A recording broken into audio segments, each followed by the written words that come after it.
کہ جو ایک کانسیپٹ عوام میں ہے کہ جی میں تو بہت گنہگار ہوں، فلانے کو بولوں گا دعا کرے گا وغیرہ وغیرہ.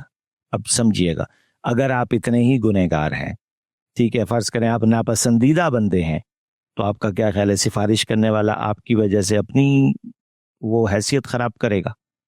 اور اگر ناپسندیدہ ہیں تو آپ کا کیا خیال ہے کہ وہ سفارش کرنے والا 2 منٹ کے لیے اس نے بات رکھ بھی تھی، تو اللہ کیوں باؤنڈ ہیں کہ ہر بات سنیں؟ یہ وہ اصل میں تصورات ہیں جن سے ہمیں باہر نکلنا ہوگا. اللہ نے کہیں یہ نہیں کہا کہ تم اگر گناہ کرو گے تو میں تمہاری دعا نہیں سنوں گا، نہیں کہا اللہ نے. جب اللہ نے نہیں کہا تو ہم نے ہمیشہ یاد رکھنا ہے کہ پہلی آواز رب ہی کو دینی ہے. ہاں باقی نیک لوگ ملتے ہیں، ہم بولتے ہیں جی میں بھی دعا کر رہا ہوں، توبہ بھی کر رہا ہوں، آپ بھی میرے لیے دعا کریں. یس، اس میں کوئی پرابلم نہیں ہے. پرابلم یہاں آتی ہے کہ جب ہم اللہ کو چھوڑ دیتے ہیں اور اللہ کی مخلوق پہ ٹیک لے لیتے ہیں ٹوٹل، یہاں وہ مزید ناراض ہو جاتا ہے کہ جب میں نے کہا ہے کہ مجھ سے مانگو، مجھ سے کیوں نہیں مانگ رہے ہو؟ تو اس چیز کو سمجھنا ہوگا ہمیں. اس کے بعد ہے جی الارشاد و تادیب. اب اس صورت سے کیا کیا عقائد نکلتے ہیں؟ ایک الاعتقاد بان اللہ واحد لا شریک لہ. ہم نے یہ ہمارے ایمان کا حصہ ہے اور یہ اعتقاد نکلتا ہے اس میں سے کہ اللہ رب العزت ایک ہے، اس کا کوئی شریک نہیں، نمبر 1. نمبر 2 الاعتقاد بان اللہ غیر محتاج الی شفیع او وسیط بینہ وبین عبادہ. ٹھیک، یہ اعتقاد نکلتا ہے کہ اللہ اپنے اور اپنے بندے کے درمیان کسی شفاعت یا سفارش یا واسطے کا محتاج نہیں. اس پوائنٹ کو ذہن میں رکھیے گا، محتاج نہیں ہے. ایسا نہیں ہے کہ اس نے منع کر دیا کہ نہیں بھی فلانے دروازے سے ہو، نہیں، وہ بولتا ہے ڈائریکٹ بات کرو مجھ سے جیسے بھی ہو. تو اس پوائنٹ کو آپ نے سمجھنا ہے، محتاج نہیں. ہاں ہمیں ضرور حضور صلی اللہ علیہ وسلم کی قیامت میں شفاعت چاہیے.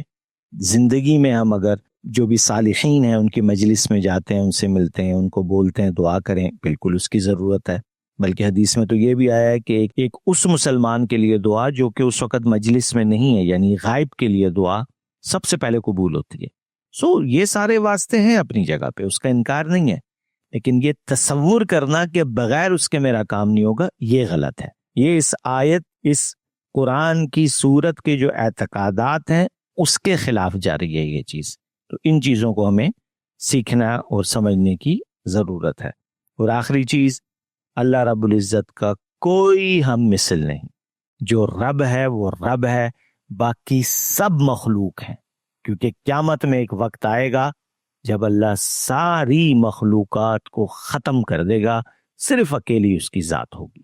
تو یہ جو ہم نے بہت سارے تصورات بنائے ہوئے ہیں، جس کو سن کے نعوذ باللہ جو میں فیل کرتا ہوں کہ ہم نے اللہ کی ذات کو بہت زیادہ انڈر اسٹیمیٹ کیا ہوا ہے، جو کہ توحید کے کانسیپٹ کے خلاف ہے.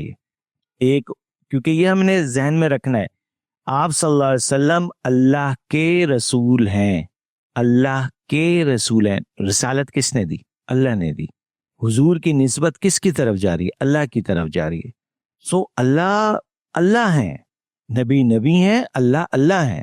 ہم کبھی کبھار ناسمجھی میں ایسے جملے بول جاتے ہیں یا ایسی عبارتیں ہمارے منہ سے نکل جاتی ہیں جس سے ہمیں فیل ہو رہا ہوتا ہے کہ نعوذ باللہ حضور صلی اللہ علیہ وسلم اگر یہ کہیں گے تو اللہ انکار نہیں کریں گے. اللہ نہ کریں انکار، یہ ان کی مرضی.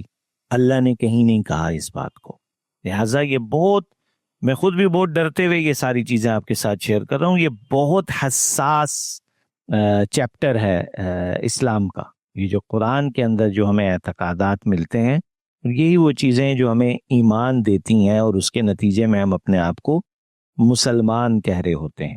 اسی طریقے سے ہم نے یہ بھی اعتقاد رکھنا ہے کہ اللہ رب العزت کی کوئی اولاد نہیں اور نہ ہی آپ کے کوئی ماں باپ ہیں، کیونکہ یہ وہ اعتقاد عیسائی حضرات نے رکھا ہوا ہے. تو اللہ نے اس کا بھی جواب دیا کہ وہ غلط کہتے ہیں، الزام لگاتے ہیں. لیکن ایک مسلمان کا بالکل یہ اعتقاد ہے کہ اللہ رب العزت وحدہ لا شریک ہیں، وہ کسی سے پیدا نہیں ہوئے اور نہ ہی ان سے کوئی پیدا ہوا.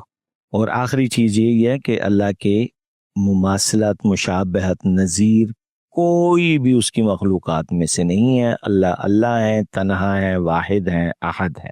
تو الحمدللہ جی، ہمارا سبق مکمل ہوا. میں اللہ رب العزت کا انتہائی مشکور ہوں کہ اس نے مجھے توفیق دی. ایک تصور تھا اور 2 سال سے ذہن میں چل رہا تھا. ہدف بھی بہت مشکل تھا. 75 سبق غالباً جلد اول میں، 42 سبق جلد ثانی میں، سینکڑوں گھنٹے ریکارڈنگ، پھر سینکڑوں گھنٹوں کی تیاری، اور پھر اللہ ہی کی توفیق کے ساتھ اس کو تیار کرنا، آپ تک پہنچانا.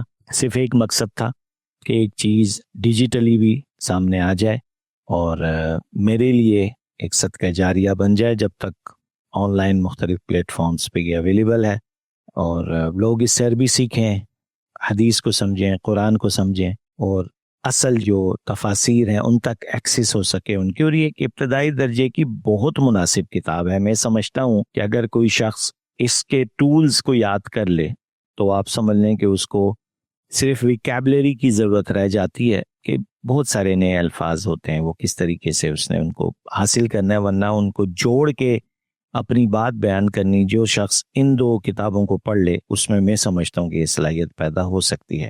اللہ رب العزت جو بھی کمی کوتاہیاں ہوئیں، بے ادبیاں ہوئیں، میں دل کی گہرائیوں سے معافی مانگتا ہوں اپنے رب سے، اور دعا کرتا ہوں کہ اللہ رب العزت اسے میرے خاندان اور ہر سننے پڑھنے والے کے لیے صدقہ جاریہ بنائے.